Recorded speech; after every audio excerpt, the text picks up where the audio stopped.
नमस्ते दोस्तों, मैं आपका दोस्त अमित। आप सबका मेरे YouTube channel things by Amit में बहुत बहुत स्वागत है। तो आज का वीडियो आपको, जैसे कि आपसे थंबनेल में पढ़ लिया होगा कि मेडिकल रिप्रेजेंटेटिव के लिए डिस्ट्रीब्यूटर कितना इंपॉर्टेंट है और डिस्ट्रीब्यूटर आपसे क्या एक्सपेक्ट करता है। क्योंकि जब आप कंपनी में सिलेक्ट होते हो तो कंपनी आपको ट्रेनिंग देती है कि किस तरीके से आपका प्रोडक्ट नॉलेज बढ़ सके, आपके स्किल्स बढ़ सके, जो कि आप डॉक्टर कन्वर्जन कैसे कर पा सके, डिटेलिंग कैसी करनी है, जो कि विजुअल एड को कैसे पढ़ना है या फिर एलबीएल प्रेजेंट करना है तो वो कैसे करना है।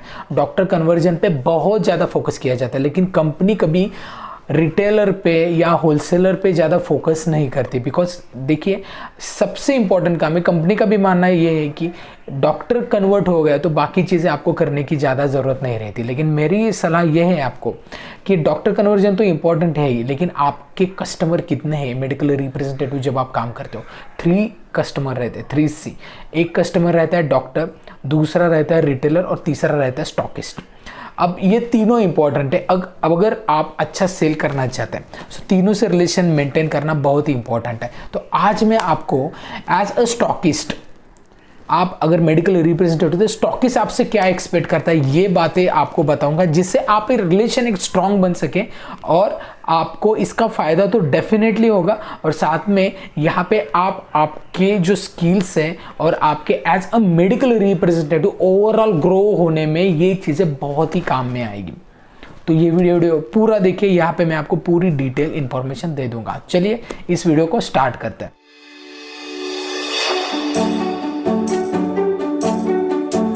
सबसे इंपॉर्टेंट, कोई भी एमआर के लिए डिस्ट्रीब्यूटर क्यों इंपॉर्टेंट है ये पहले मैं बताता हूँ। पहला तो ये है कि वो इंपॉर्टेंट है because he maintains primary. Okay, तो प्राइमरी क्या होती है? प्राइमरी होती है जो स्टॉक कंपनी से डिस्ट्रीब्यूटर के पास आता है। ये बहुत ज़रूरी है।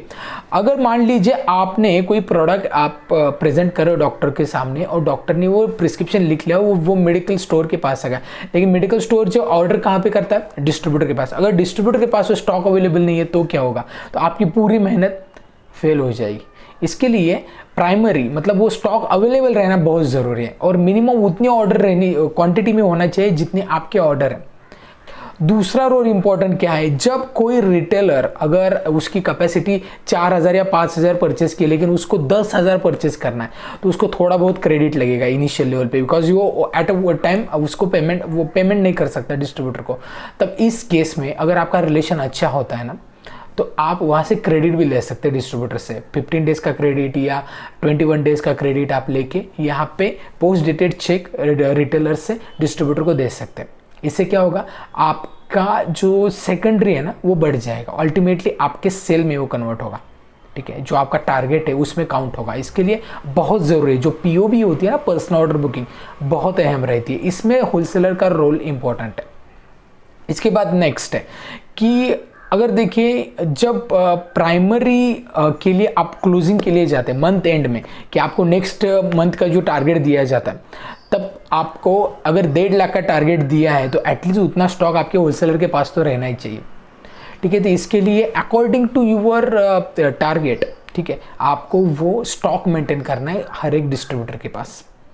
डिस्ट्रीब्यूटर बहुत सारे हो सकते हैं, एक कंपनी का 3 या 4 डिस्ट्रीब्यूटर भी हो सकते हैं आपके कुल मिला के एरिया में।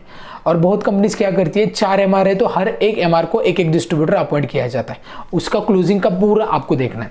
तो इसके लिए जब डिस्ट्रीब्यूटर के पास आप क्लोजिंग के लिए जाते हैं तो प्राइमरी प्लेस करनी बहुत ज़रूरी है।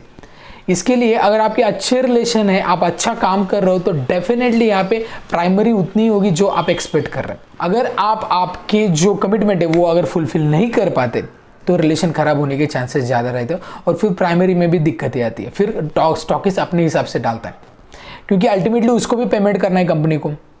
इसके लिए आपकी अगर वर्किंग अच्छी, ठीक है, आपका पोटेंशियल वर्किंग है, तो डेफिनेटली आप जो बात करेंगे उसके अकॉर्डिंगली ऑर्डर भी प्लेस हो जाएगी।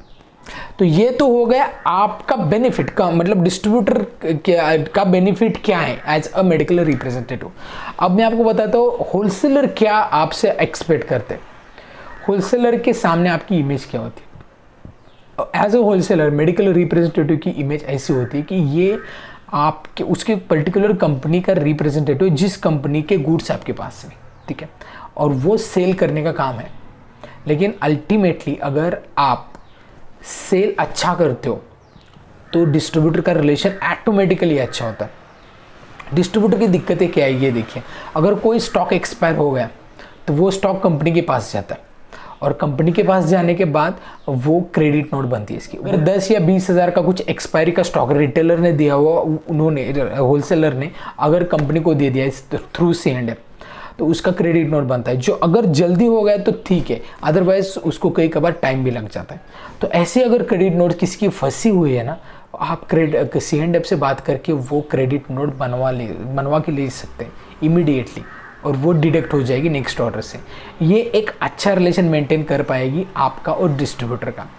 दूसरा ये है कि अगर कोई मेडिसिन पर्टिकुलर 1-2 मेडिसिन है, जैसे कि अल्केम कंपनी का एंजोफ्लाम है, ठीक है, या फिर ओनडेम टैबलेट है, ठीक, अगर आपके पास अच्छा सेल हो रहा है, होलसेलर जब स्टॉक रखता है तो वो एक पिछले 2-3 महीने के प्रेडिक्शन के अकॉर्डिंगली स्टॉक रखता है।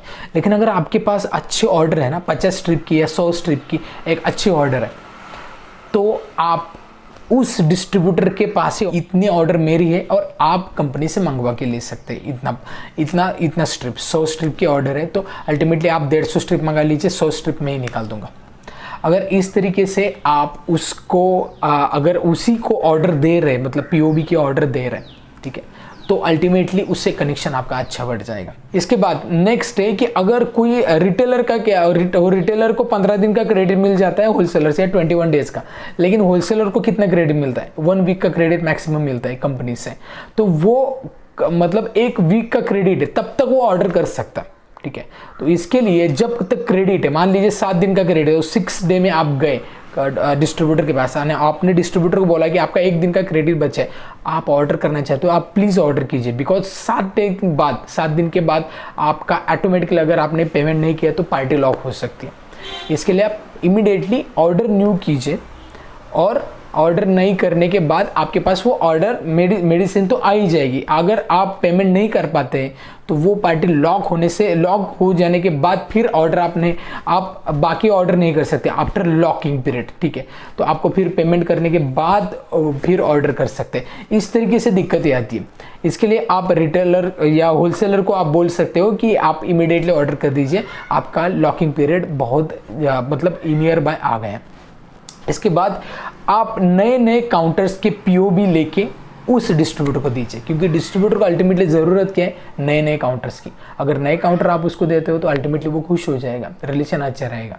और आप रेगुलर POB करते हो, 100 रुपये की हो, 200 रुपये, 500 की हो, आप वहाँ पे लेके आते हो, और उस पार्टी का पेमेंट भी अच्छा रहता है। मान लीजिए मेरे पास एक रिटेलर की ऑर्डर है, लेकिन वो रिटेलर बहुत अच्छी मतलब मेंटेन करता है रिलेशन, जैसे कि कैश ही करता है या फिर क्रेडिट किया तो 1 हफ्ते के बाद या 15 दिन में, जैसे कि क्रेडिट का पीरियड है उसमें पोस्ट डेटेड चेक देता है तो वो बाउंस नहीं होता, बिल्कुल भी चेक कभी बाउंस नहीं हुआ। इस तरीके के फाइनेंशियल्स जिसके रिकॉर्ड है, अगर उसी रिटेलर को आपने कनेक्ट कर दिया होलसेलर से तो बहुत अच्छी बात है, बिकॉज होलसेलर बहुत थक चुके होते जब कोई रिटेलर पेमेंट नहीं करता। बहुत बार ऐसा होता है, मैंने भी देखा है, 10,000 की ऑर्डर है, पेमेंट 1-1 हज़ार से करा है, वो भी चेक से, वो भी पोस्ट डेटेड। अब बताइए कैसे होगा?